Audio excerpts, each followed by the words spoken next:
Speaking of guys who've needed a change of scenery, we were talking earlier in the show about Patrik Laine's arrival in Columbus, and it took all of 4 games until he sat on the bench for the bulk of the third period last night under John Tortorella. What do you make of this relationship between Torts and Laine? Well, I don't know that there's any relationship yet. I mean, he's Yes. he's been there 2 weeks or 3 weeks, and the first 10 days he sat in his hotel room by himself. Right? So I would say this, though. If the coach is never going to establish the ground rules, then you haven't. Well, if he doesn't establish them early, when are you going to establish them? So he established the ground rules. And I got benched before. I'm sure, you got benched before. You hate the coach in the moment. You're like, I can't stand this guy. What the hell is he doing? And then the next day you're like, screw it. I'm just going to play better.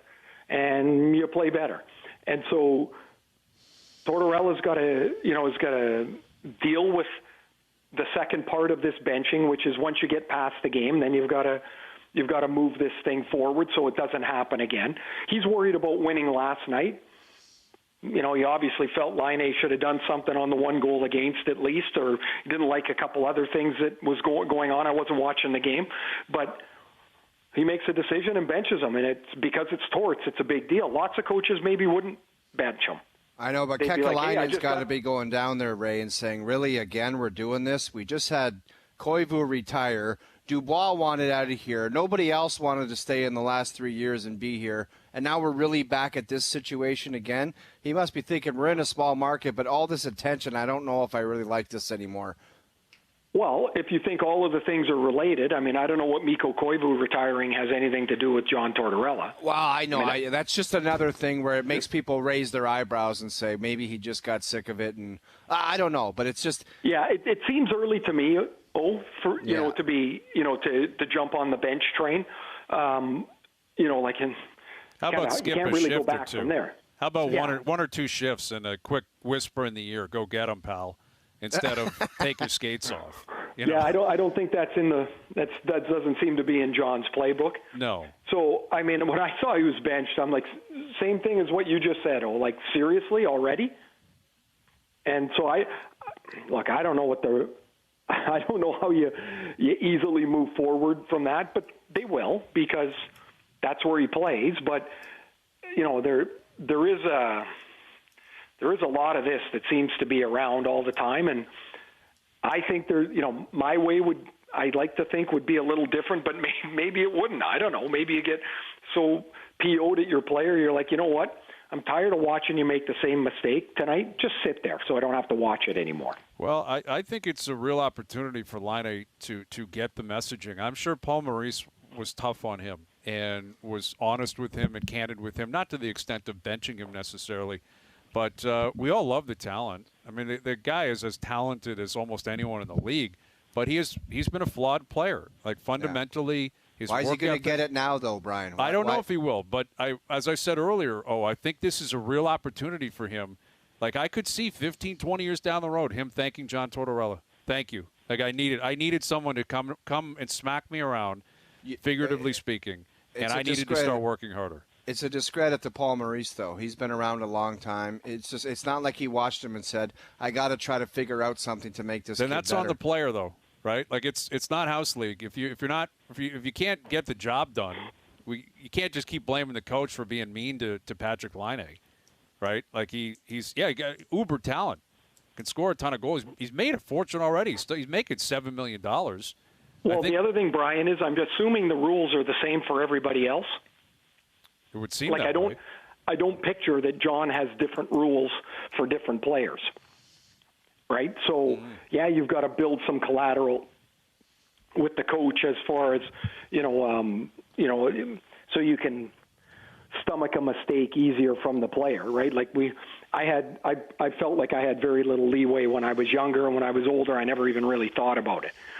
But I can't imagine they've got all these different rules for different players. Like, wants him to play hard, wants him to do his job at this end of the ice too, and he didn't feel it was happening, so he pulled the carpet out.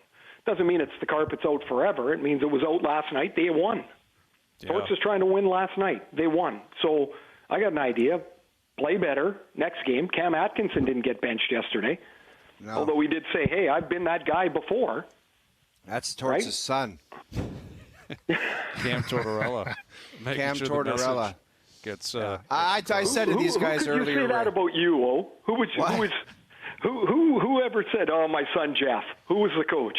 No one. Absolutely no one. I told these guys earlier, like, if you played in the league, hearing that guy's comments, it's like, could you not have maybe pulled him aside? Because he basically completely sewered him and was like, you get benched around here if you don't give 120% and go through the wall.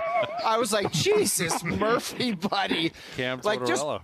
Cam Tortorella, can you at least pull him aside and say, look, man, around here, you just got it. Like, this is how things operate. Instead, he goes. He might as well have put a fake white beard on and some glasses and just said, if you don't go through the wall here, you're going to be benched. That's the way it is. Like, I didn't like it. I think Cam's a nice kid, but I didn't like that at all. It was just a sewering job. Cam Tortorella. Yeah, there was always guys that were. They were the coach's favorites, and you'd be like, hey, your dad's calling you. Yeah, Ray, I love the guy that would do something on the ice and he'd come back to the bench, and it was like feather a pass in their own zone, and tape to tape somebody went on a 2-on-1.